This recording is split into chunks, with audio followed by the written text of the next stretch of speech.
Habari za saizi bwana Mbwiduke, mzee wa data. Mwenyezi Mungu ajalie kheri, natumai nawe pia mzima.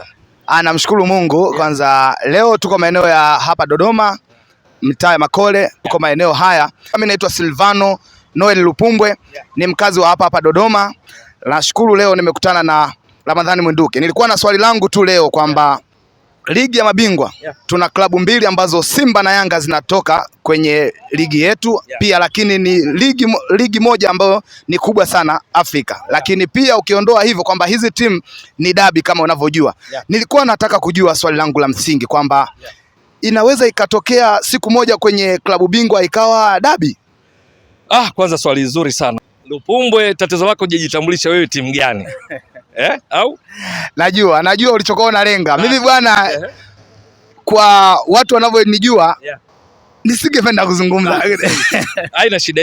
Iko hivi bwana, Lupumbwe uko sahihi sana. Hivi sasa tunapozungumza, ligi kuu Tanzania bara ni miongoni mwa ligi 10 bora barani Afrika. Ni ligi namba 5 kwa ubora barani Afrika ikiwa na pointi 73.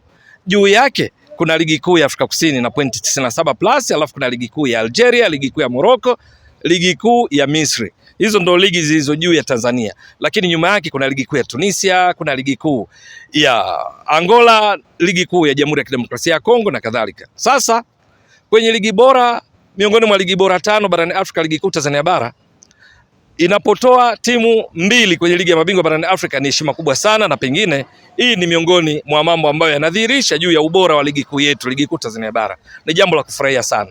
Na ikumbuke kwenye msimu huu imeweka rekodi, imepeleka timu zote 4 kwenye michuano ya ligi ya mabingwa barani Afrika, michuano ya CAF, hatua ya makundi. Sasa kwa swali lako kwamba upo uwezekano dabi ya Kariakoo tukaishuhudia katika michuano ya CAF, jibu ndio au hapana. Yote yanawezekana.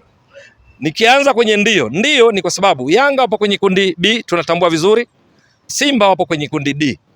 Kwenye kundi la Yanga kuna JS Kabylie, kuna Al Ahly, kuna FAR Rabat. Ili kuwe na uwezekano wa Simba Yanga kukutana na kuwepo kwa dabi hii ya Kariakoo, ambayo kwa taarifa yako Lupumbwe na watazamaji wa Mbwaduke Star Sport Next Level, ni kwamba Afrika nzima hivi sasa kwenye michuano ya CAF, ligi ya mabingwa barani Afrika, dabi pekee ambayo hata CAF wanaisubiria kwa hamu sana ni ya Simba na Yanga kwenye michuano hii ya CAF. Ni kwa sababu gani? Ndio timu pekee katika ligi ya mabingwa zinao uwezo wa kukutana na dabi yake, kwa sababu dabi nyingine barani Afrika kwenye michuano ya CAF ligi ya mabingwa kwa msimu 25-26 hazipo.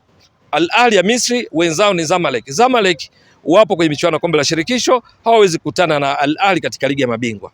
Lakini hata ukienda Morocco ni Wydad Casablanca na Raja Casablanca. Raja hawamo kabisa kwenye michuano ya CAF msimu huu, Wydad wapo kwenye kombe la shirikisho.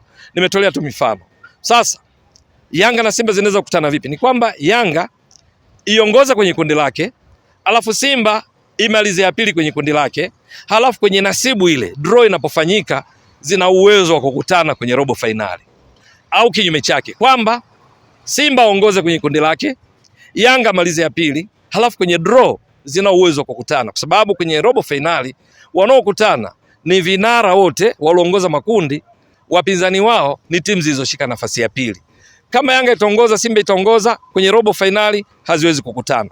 Kama Simba itamaliza nafasi ya pili kwenye kundi lake la D na Yanga akamaliza wa pili kwenye kundi lake la B, hawawezi kukutana, bali mmoja amalize wa kwanza, mmoja wa pili. Halafu hapo akishamaliza mmoja wa kwanza, mmoja wa pili haitoshi, kwenye draw ile hiyo inaweza ikawakutanisha. Sasa wasipokutana hapo, pengine wanaweza kukutana kwenye nusu finali. Nusu finali wanaweza kukutana vipi? Ni kama kila mmoja atafuzu robo finali, atamtoa mpinzani wake. Upo uwezekano akakutana nusu finali, kwa sababu nusu finali zinakuwa zimebaki timu 4. Michuano ya CAF kanuni zake hazikatazi timu kutoka kwenye nchi moja kukutana, kama ilivyo kwenye robo finali, kama ilivyo kwenye hatua ya makundi pia haikatazwi. Lakini sio hilo tu, wanaweza wakakutana pia kwenye finali, ambayo itakuwa ni historia aina yake kwa taifa letu, kiashiria kwamba mpira wa miguu ungali ukikua kwa kasi sana.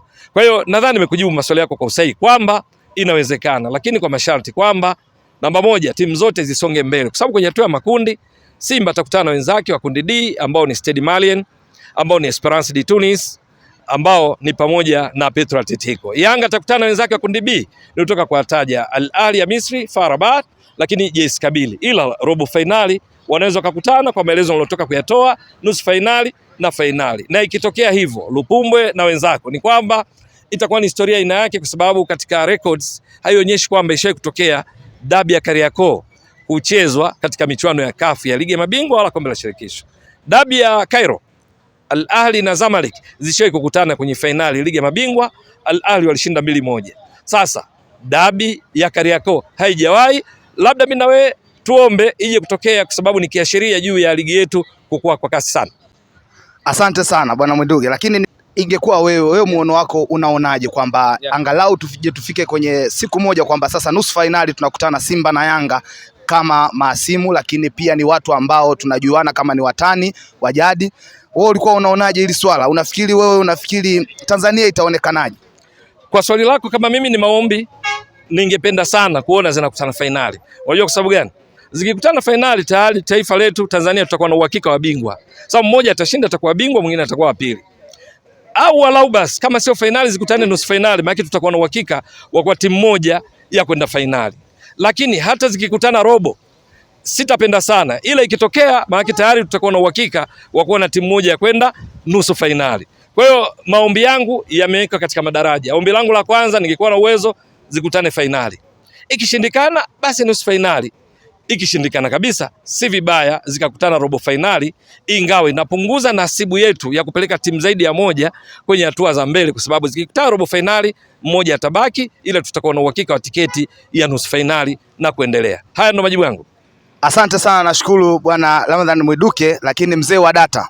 Nashukuru sana kwa sababu umeonyesha namna gani kwamba ligi yetu inapanda, kwa sababu hata kufikia hapo kwamba tumeongeza pointi na tutakuwa watu wa namna gani kwamba tunaongeza taifa letu kwa pointi kimichezo, na inaonyesha kabisa kwamba ligi itaendelea kupanda kuwa hatua nyingine. Kwa hiyo kwa hilo nashukuru sana, lakini uliuliza swali lako la msingi kwamba mimi ni timu gani? Kwanza mimi bwana ni wekundu wa Msimbazi, mnyama, Simba mnyama. Kwa hiyo najivunia sana kuwa na wewe leo. Nimefurahi sana pia. Asante sana kwa hilo.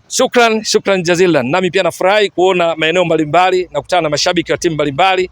Simba, Yanga, uzuri wake wote pamoja na kubishana kwao sana, lakini ukikutana nao ni marafiki sana. Namna nilivyopokea hapa Makore, Mwenyezi Mungu mwenyewe ndo ajuaye kwa jinsi ya furaha niliyoipata wewe na wenzako walioko nyuma ya kamera. Maana hapa leo hii, ndugu mtazamaji wa Mbwaduke Star Sport Next Level, anayeni rekodi ni shabiki, wanaomrekebisha kama madirector ni mashabiki wa Simba na Yanga, halafu hosti wangu mwamba huyu hapa, shabiki wa wekundu wa Msimbazi, Simba mnyama.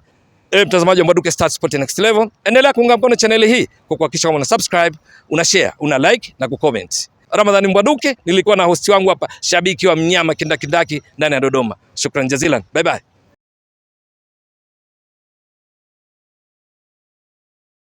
Ramadhani Mbwaduke, nilikuwa na hosti wangu hapa ndani ya Dodoma. Shukran jazilan. Bye bye.